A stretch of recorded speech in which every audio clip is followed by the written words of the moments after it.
ఓం శ్రీ గణేశాయ నమః. శ్రీ గురుభ్యో నమః. శ్రీమాత్రే నమః. శివానంద లహరి. శ్లోక 7.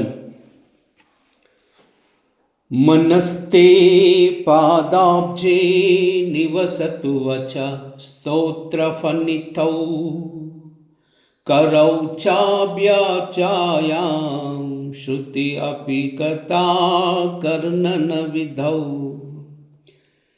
तव ध्याने बुद्धिर्नयनयुगलं मूर्तिविभवे परग्रन्थान्खैर्वा परमशिवजाने परमतः मनस्ते पादाब्जे निवसतु वच स्तोत्रफणितौ करौ चाभ्याचायां श्रुति अपि कथा कर्णनविधौ तव ध्याने बुद्धिर्नयनयुगलं मूर्तिविभवे परग्रन्थान्खैर्वा परमशिवजाने परमतः मनस्ते पादाब्जे निवसतु वच स्तोत्रफणितौ करौ चाभ्याचायां श्रुति अपि कथा कर्णनविधौ तव ध्याने बुद्धिर्नयनयुगलं मूर्तिविभवे परग्रन्थान्खैर्वा परमशिवजाने परमतः.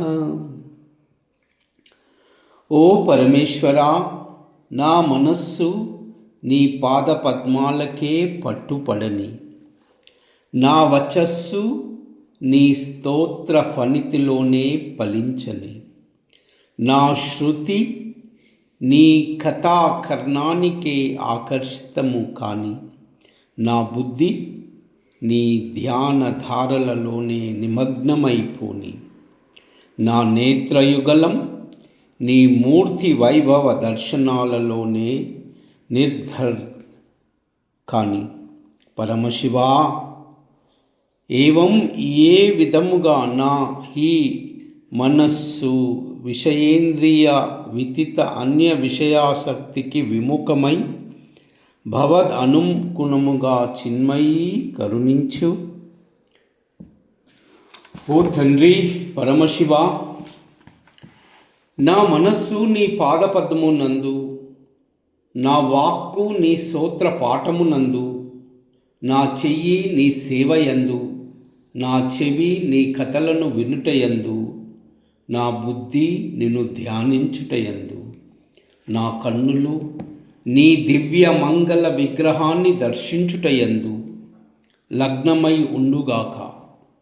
ఈ విధముగా నా మనస్సు, వాక్కు, హస్తము, చెవి, నేత్రము, బుద్ధి అనే ఇంద్రియాలు ఆరును నీ సేవా కథా కర్ణ ధ్యానములందే లగ్నమై ఉండగా, నేను ఇంకొక వేటితో ఇతర గ్రంథాలను తెలుసుకోవడానికి ప్రయత్నిస్తాను. మనకు భగవంతుడు ఆలోచించడానికి మనస్సు ఇచ్చాడు. మనము ఆ మనస్సుతో దేని గురించి ఆలోచించాలో మనకు తెలియదు. అలాగే మాట్లాడడానికి నాలుకనిచ్చాడు. ఈ నాలుకతో దేన్ని గురించి మాట్లాడితే అది చరితార్థం అవుతుందో మనకు తెలియదు. మనకు పనులు చేయడానికి చేతులు ఉన్నాయి. వాటితో ఏ పని చేస్తే అవి కృత్యాలు అవుతాయో మనము ఎరుగము. మనకు వినడానికి దేవుడు వీణులు ఇచ్చాడు. వాటితో ఏమి వింటే మంచిదో మనకు తెలియదు. మనకు దైవము ఇచ్చిన నేత్రాలతో వేటిని దర్శిస్తాయో అవి తరిస్తాయో మనకు తెలియదు. మనకున్న బుద్ధిని ఉపయోగించి ఎవరిని ధ్యానం చేస్తే మన జన్మ సార్థకం అవుతుందో మనకు తెలియదు. కరుణారంత రంగులైన శంకర భగవత్పాదులు పైన పేర్కొనిన 6 ఇంద్రియాలతోటి మనము ఏమేమి చేస్తే ధరిస్తామో, ఏమి చేస్తే భగవంతుడిచ్చిన ఈ 6 ఇంద్రియాలు స్వార్థకం అవుతాయో ఈ శ్లోకములో ఇలా చెప్పారు. మన మనస్సును శంకరుని పాదపద్మాలపై లగ్నం చేయాలట. వాక్కుతో ఆ వామదేవుని స్తుతించాలట. హస్తాలతో హరుని పూజించాలట. వీణులతో విశ్వేశ్వరుని పుణ్యగాథలను వినాలట. ఇక నయనాలతో నయనార విందముగా ఆ నాగేంద్ర భూషుణ్ణి దివ్యమంగళ విగ్రహాన్ని దర్శించాలట. ఇక బుద్ధిని స్థిరముగా ఆ పరమేశ్వరుని ధ్యానంపై నిలపాలట. ఇలా 6 ఇంద్రియాలను మనము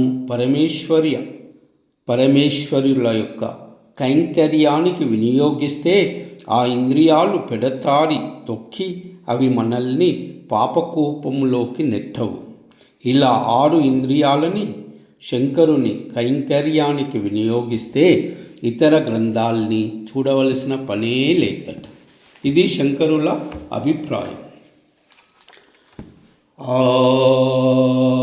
ఓం నమః శివాయ.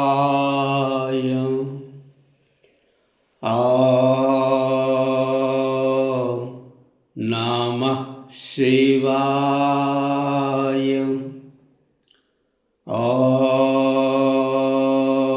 ఓం నమః శివాయ.